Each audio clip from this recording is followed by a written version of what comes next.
broken hearts, plot twists, breakups, makeups, lots of lies, even more singing, some I love yous, and tears, all in this week's recap of Listen to Your Heart, episode 4. Let me start off this recap by setting the mood for you. All the couples wake up, they're eating their breakfast, tea, coffee. Turn to Sheridan, who's drinking red wine for breakfast. He was a part of the quarantine gang before he could even know that was going to happen. I mean, everyone is in the zone, they're happy, and then Chris Harrison walks in. Isn't this how I start every episode? Chris Harrison needs to stop walking in rooms and causing havoc amongst these happy couples. Then we wouldn't have a TV show now, would we? So Harrison comes in, and what does he do? He doesn't give them their songs. He doesn't tell them what they're going to perform next. No. Chris doesn't work that way. And if you thought he did, then you haven't been paying attention. Chris comes in very seriously. He is not taking this spin-off lightly. He informs the couples that they are not going to be receiving their next music. Instead, he's going to once again stir that pot, and he decides to make sure that they are in stable relationships. I'm sorry, in no Bachelor season ever have this early on they forced the couples to be perfect, be in great relationships. They are creating problems by putting the pressure on these people to stay together. Of course, Chris says, no, I'm going to make you go on dates with the other super attractive people in the house. What could go wrong? So first we have Jamie and Ryan, who have already been coupled up before. We love a good flashback. And then we have Chris and Rudy, who are both in committed relationships. If there's anyone in the house that does not need to be tested on their commitment, it's Chris. So this just doesn't even make sense. And then we understand why Chris put all of these random dates together, and it's just to make sure Julia and Brandon get time alone together, and that, my friends, is why all of these dates have been created in the first place. Chris says we need to know who's committed to music and love, aka he's not going to fund your record deal and your tour if you're gonna break up in the middle of it. Smart. Surprise, surprise, Savannah is pissed about the pairing of Julia and Brandon. I wonder why. Of course she's upset. Brandon and Julia have had this drama lurking over them. Sheridan says the coupling of Julia and Brandon is intensely uncertain. And then he spews wisdom, so obviously he's watched this show before. Thank goodness. And he says, well, honestly, the girl normally falls for the beep and not the nice guy. He doesn't deserve this, but he's right. I mean, the girl normally goes for the guy that she can't get a hold of, and that's Brandon, and he's starting to figure it out. So, Rudy and Chris go on a date about a few hundred feet away from the mansion because Bachelor decided to not spend any money on this date that is going absolutely nowhere. They literally have a blanket on the ground, they have champagne, and then all of a sudden, binoculars? I'm sorry, producers, can you get any more predictable? Why don't we, let's set up that date about 200 feet out from the mansion, make sure Matt's working out, make sure Rudy's in a jealous mood, and let's throw in some binoculars. That's fun. Then we have Jamie and Ryan on their test date. And Jamie, from the start, is talking about how he is friend zoned, but that their story isn't over. And I'm sorry, but if I'm just going on a date with a guy that I don't want, I'm not gonna throw on some red lipstick and try that hard. That effort isn't inside of me. Am I alone in this? It's so boring they don't even show us it. And then we get to the real thing that the producers have been trying to show us. That leaves us with Julia and Brandon's very expensive date. Way to be subtle, producers. They take them to the infamous music venue, the Roxy, where they write a song with a producer who's worked with Taylor Swift. I mean, just throwing money on these two to try and create any spark possible. And it worked. They start making out, they perform on stage, and then it goes back to everyone arriving back at the mansion. All the couples are going back to their original partners, but Julia and Brandon are nowhere to be found, and poor Sheridan is left alone singing "Come Back" on his piano. I mean, that was pretty good editing, I'm not gonna lie. Brandon and Julia show back up to the mansion. They look super nervous. Julia is freaking out because she's gonna have to tell Sheridan that she wants to pursue Brandon. Brandon, it looks like, is going to do the same with Savannah, but he's not really as nervous as Julia is, and soon we'll find out why. So Julia and Sheridan's breakup is up first. She sits him down, she starts sobbing, hysterically crying. She can't even form a sentence. She won't tell him what's going on, and he's just asking her to complete her sentences so he knows what's going on. And she calls him mean.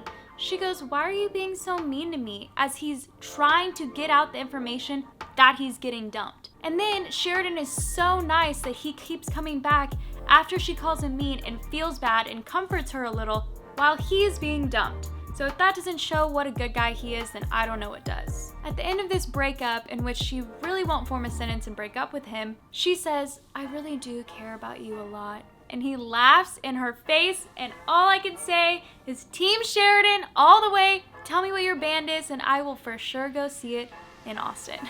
ABC decides this is the time to show us a flashback of Julia and Sheridan's relationship. I'm already having to watch Sheridan leave and cry in this limo and talk about how the nice guy never wins. I don't need to see these gross flashbacks of him and Julia. ABC, save it. And then all hail King of Gaslighting, Brandon. I knew breakups were bad, but I did not realize they could be this bad. I mean, he is so disrespectful, talks down to her. No, you know what? I'm gonna just read you the definition of gaslighting. Gaslighting, a form of intimidation where false information is presented to the victim, making them doubt themselves and their memory, perception, and judgment. A classic example of gaslighting is switching something around on someone and making them feel insane. Exhibit A, he blames Savannah for his interest in Julia. How, might you ask? He says that she is only giving 95% and that 5% is mysterious and scaring him. But really, he's only giving 50% to each girl, and he's the sketchy one in relationships with two people. After Brandon tries to break up with her and says that he is still struggling between choosing her and Julia, he says, at the end, right as she's about to leave, trying to get her to stay, "I'm choosing to do this with you. I choose you." Instead of saying namaste, she said, "Nah, I'ma go." So bye, Brandon. So we have discovered we can trust Brandon 0%. He is lying straight to Julia's face, saying that he chose her as if he had any choice. Now that all these couples are committed and stable, Chris will now hand out their music and tell them where they are performing. They're all sitting at this breakfast table. They're talking about how it was sad everyone left. Julia sits down and Natasha actually tells her to cover her ears so she didn't have to hear it, but she has a good men radar because she knew something was up with Brandon. Brandon's a player.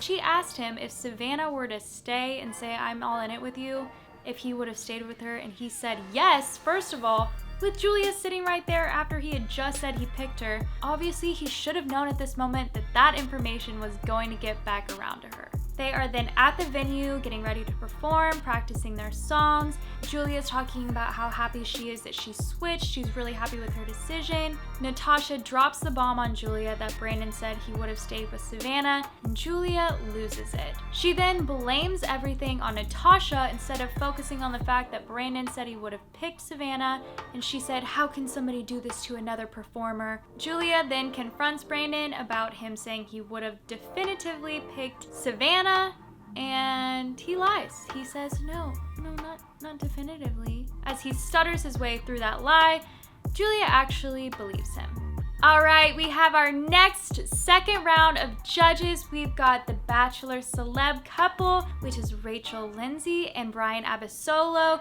who are now married and they are very much in love. And then we have Andy Grammer, who's a producer and singer-songwriter. And then, of course, the pop icon, Tony Braxton. I'm telling you, that Bachelor budget was raised this year and they used it in the right places. Let the singing battles begin. Up first is Rudy and Matt, and they're singing Tennessee Whiskey by Chris Stapleton. They couldn't have asked for a better song for them if they tried. They were so good. It showed off Matt's voice, which I literally ignored last time because, wow, Rudy's voice is amazing, but their harmony sounded so good together, and the judges really, really loved it. And at this point, I'm like, are they gonna make Jamie go last again? But no, thank goodness Jamie and Trevor are second, so her nerves didn't have to get to her for too long, but it didn't really help because she was definitely nervous on stage, and it was just an uncomfortable performance to watch. The judges actually commented on her nerves. Tony Braxton told her, sing the song like she wore that dress with confidence, and I think that's a very good line. Tony Braxton just spewing wisdom on my TV. And third is Chris and Bree. Lover by Taylor Swift is what they performed, and it really showed off Bree's voice. Chris kind of let her shine, which was really sweet. Rachel even said that they were wondering how somebody could sing great and also show that they were in love, and they said that Chris and Bree were the perfect example. And finally, we have Julia and Brandon, the performance we have all not been waiting for. They get on stage and they're a little uncomfortable. This song doesn't really fit their voices. It's We Belong. The judges kind of rip Julia and Brandon apart. And then Julia and Brandon try and save themselves by telling the backstory and saying that they had other partners but chose each other. Well, it's not true. Brandon actually didn't pick you, Julia, but you don't know that, so I guess that's not your fault. And they try to sell it to the judges, but it obviously isn't really working.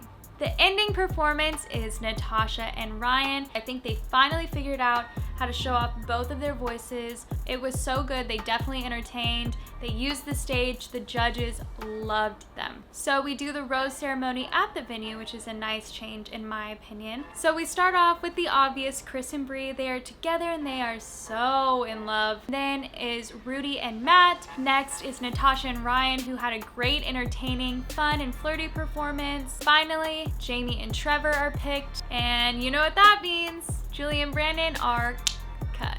To end this episode, I ask you guys a question. How in the world is this going to create real relationships? If they are all going for fame and fortune and a record deal and a tour, of course that's like a breeding ground for fake relationships. Listen to your heart, more like listen to your wallet and your Instagram followers and the ability to have a record deal and a tour. How are they going to find real love?